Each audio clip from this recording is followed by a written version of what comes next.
There's no feeling more intense than starting over. If you deleted your homework the day before it was due, as I have, or if you left your wallet at home and you have to go back after spending an hour in the commute. If you won some money at the casino and then put all your winnings on red but it came up black. If you got your best shirt dry cleaned before a wedding and then immediately dropped food on it. If you won an argument with a friend and then later discovered that they just returned to their original view. Starting over is harder than starting up. If you're not ready for that, like if you've already had a bad day, then what you're about to go through might be too much. Feel free to go away and come back. I'll be here. Alright, thanks for coming with me on this trip. I'll understand if you have to take a break at any point. Just find a safe place to stop and quit the game. And don't worry, I'll save your progress, always, even your mistakes. This game is a homage to a free game that came out in 2002, titled Sexy Hiking. The author of that game was Jazuo, a mysterious Czech designer who was known at the time as the father of B games. And B games are rough assemblages of found objects. Designers slap them together very quickly and freely, and they're often too rough and unfriendly to gain much of a following. They're built more for the joy of building them than as polished products. In a certain way, Sexy Hiking is the perfect embodiment of a B game. It's built almost entirely out of found and recycled parts, and it's one of the most unusual and unfriendly games of its time. In it, your task is simply to drag yourself up a mountain with a hammer. And that act of climbing, in the digital world or in real life, has certain essential properties that give the game its flavor. No amount of forward progress is guaranteed. Some cliffs are too sheer or too slippery, and the player is constantly, unremittingly in danger of falling and losing everything. Anyway, when you start Sexy Hiking, you're standing next to this dead tree that blocks the way to the entire rest of the game. It might take you an hour to get over that tree, and a lot of people never got past it. You prod and you poke at it, exploring the limits of your reach and your strength, trying to find a way up and over. And there's a sense of truth in that lack of compromise. Most obstacles in video game worlds are fake. You can be completely confident in your ability to get through them once you have the correct method or the correct equipment or just by spending enough time. In that sense, every pixelated obstacle in Sexy Hiking is real. The obstacles in Sexy Hiking are unyielding, and that makes the game uniquely frustrating. But I'm not sure Jazuo intended to make a frustrating game. The frustration is just essential to the act of climbing, and it's authentic to the process of building a game about climbing. A funny thing happened to me as I was building this mountain. I'd have an idea for a new obstacle, and I'd build it, test it, and it would usually turn out to be unreasonably hard. But I couldn't bring myself to make it easier. It already felt like my inability to get past the new obstacle was my fault, as a player rather than as a builder. Imaginary mountains build themselves from our efforts to climb them, and it's our repeated attempts to reach the summit that turns those mountains into something real. When you're building a video game world, you're building with ideas, and that can be like working with quickset cement. You mold your ideas into a certain shape that can be played with, and in the process of playing with them, they begin to harden and set until they're immutable, like rock. And at that point, you can't change the world. not without breaking it into pieces and starting fresh with new ideas. For years now, people have been predicting that games would soon be made out of prefabricated objects, bought in a store and assembled into a world. And for the most part, that hasn't happened, because the objects in the stores are trash. I don't mean they look bad or that they're badly made, although a lot of them are. I mean they're trash in the way that food becomes trash as soon as you put it in the sink. Things are made to be consumed and used in a certain context, and once the moment is gone, they transform into garbage. In the context of technology, those moments pass by in seconds.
Over time, we've poured more and more refuse into this vast digital landfill that we call the internet.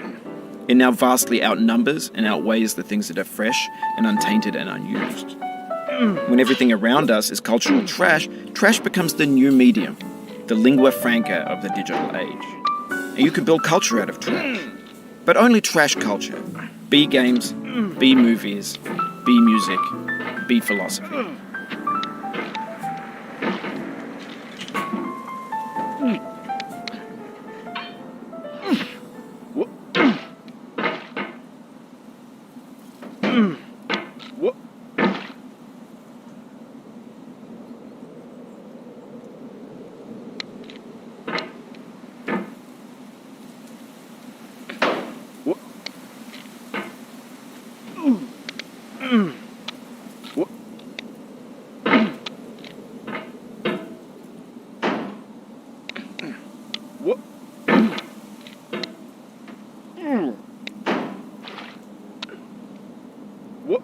The vertical wall here has a way of getting it harder the more times you try it.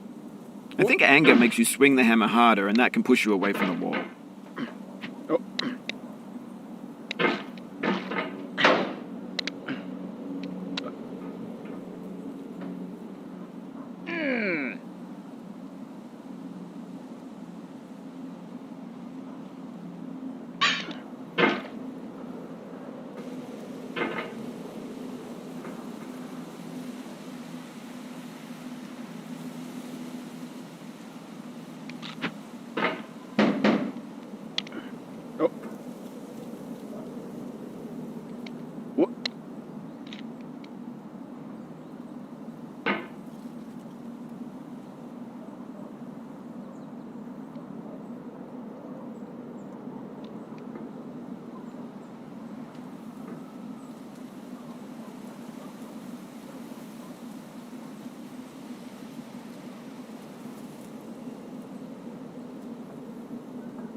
Maybe this is what digital culture is. A monstrous mountain of trash, the ash heap of creativity's fountain. A landfill with everything we ever thought of in it. Grand, infinite, and unsorted.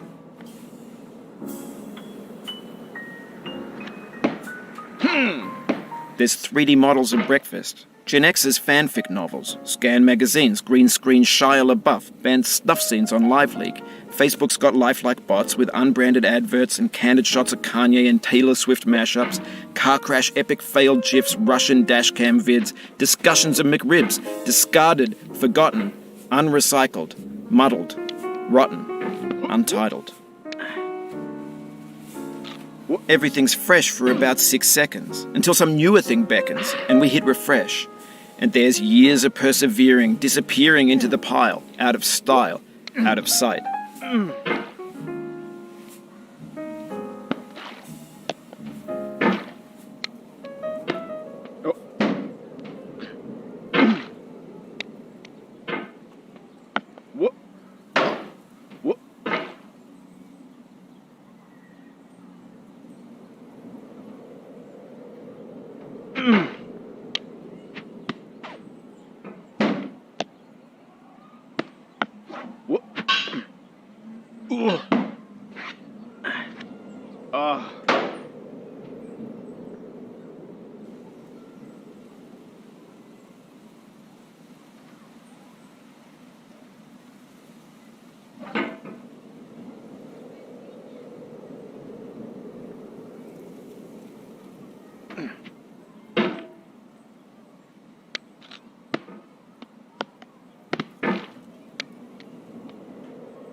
In this context, it's tempting to make friendly content that's gentle, that lets you churn through it but not earn it. Why make something demanding if it just gets piled up in the landfill, filed in with the bland things?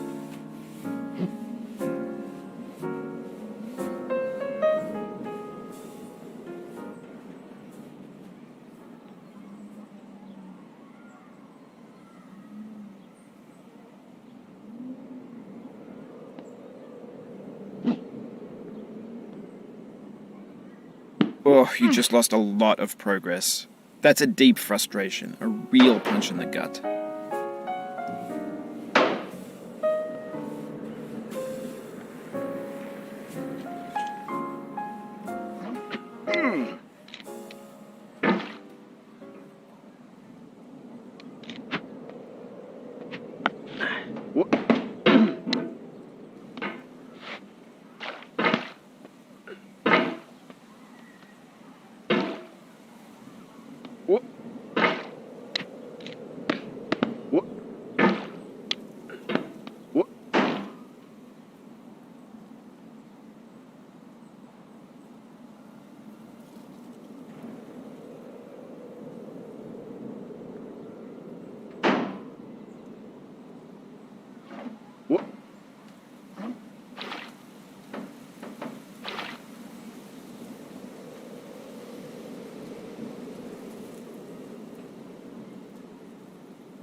Oof, sorry about that.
Oh.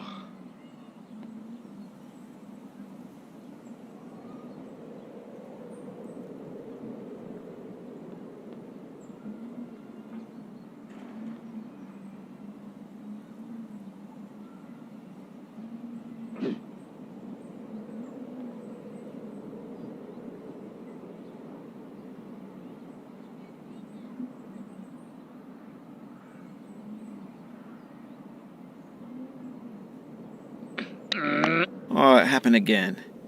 Keep on trying, don't let it get to you.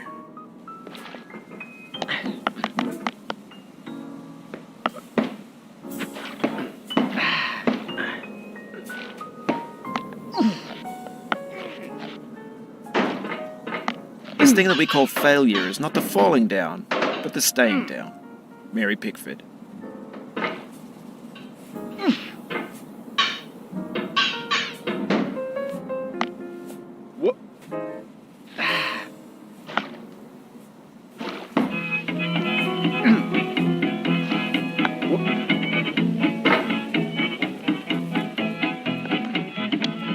Get nasty over there, boy.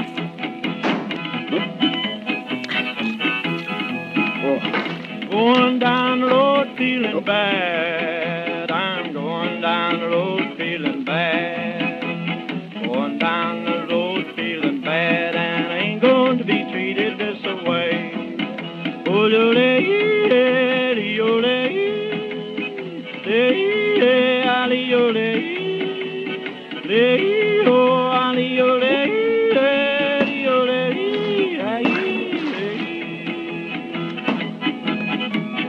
Lay them blues up, boy, playing.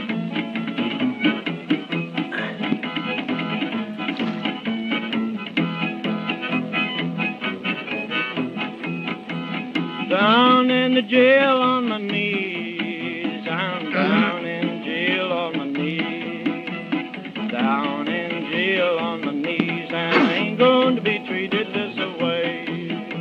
They feed me on cornbread and cheese. They feed me on cornbread and cheese. They feed me on cornbread and cheese, and I ain't going to be treated this way.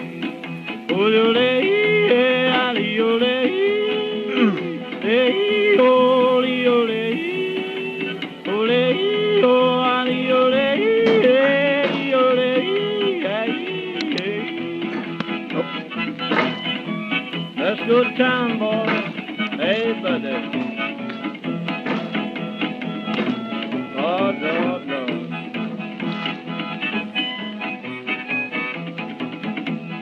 $10 shoe fits my feet. A $10 shoe fits my feet. $10 $10 shoe fits my feet, and I ain't going to be treated this way. Going where the weather suits my clothes. I'm going where the weather suits my clothes. I'm going where the weather suits my clothes, and I ain't going to be treated this way. Ole, ole, ole, ole,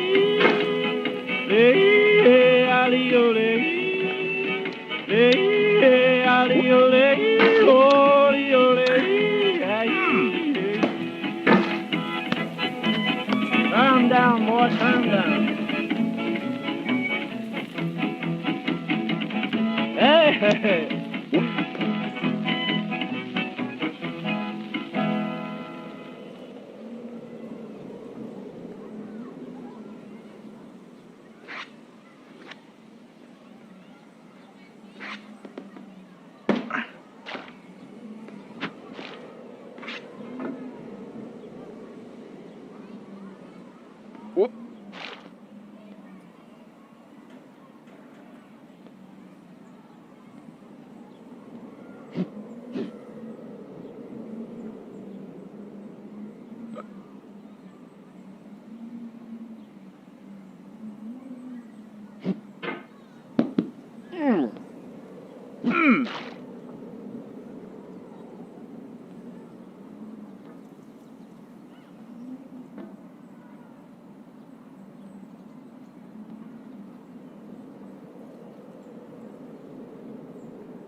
When games were new, they wanted a lot from you. Daunting you, taunting you, resetting and delaying you. Players played stoically. Now everyone's turned off by that. They want to burn through it quickly. A quick fix for the fickle. Some tricks for the clicks of the feckless. But that's not you. You're an acrobat. You could swallow a baseball bat. Now I know, most likely you're watching this on YouTube or Twitch, while some dude with 10 million views does it for you. Like a baby bird being fed chewed up food. That's culture too.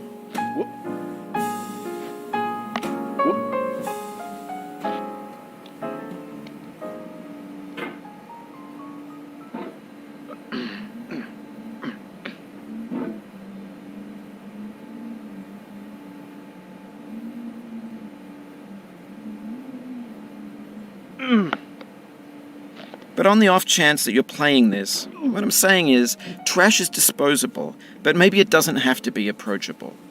What's the feeling like? Are you stressed? I guess you don't hate it if you got this far. Feeling frustrated? It's underrated.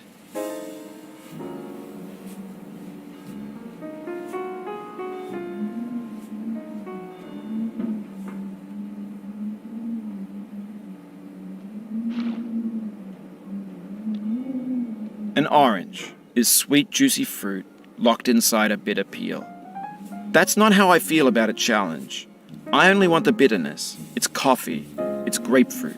It's licorice.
The soul would have no rainbow had the eyes no tears. John Vance Cheney.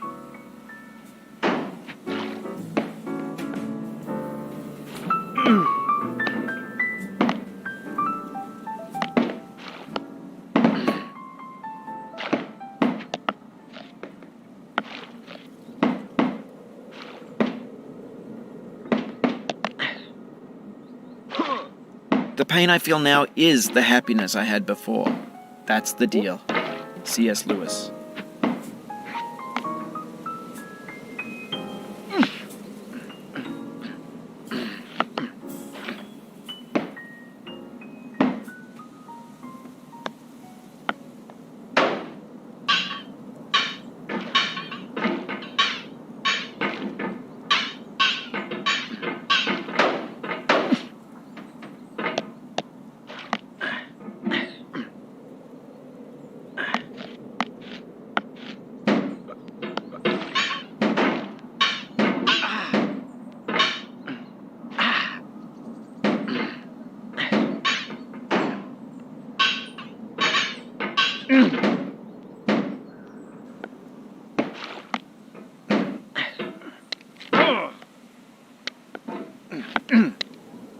I feel within me a peace above all earthly dignities, a still and quiet conscience.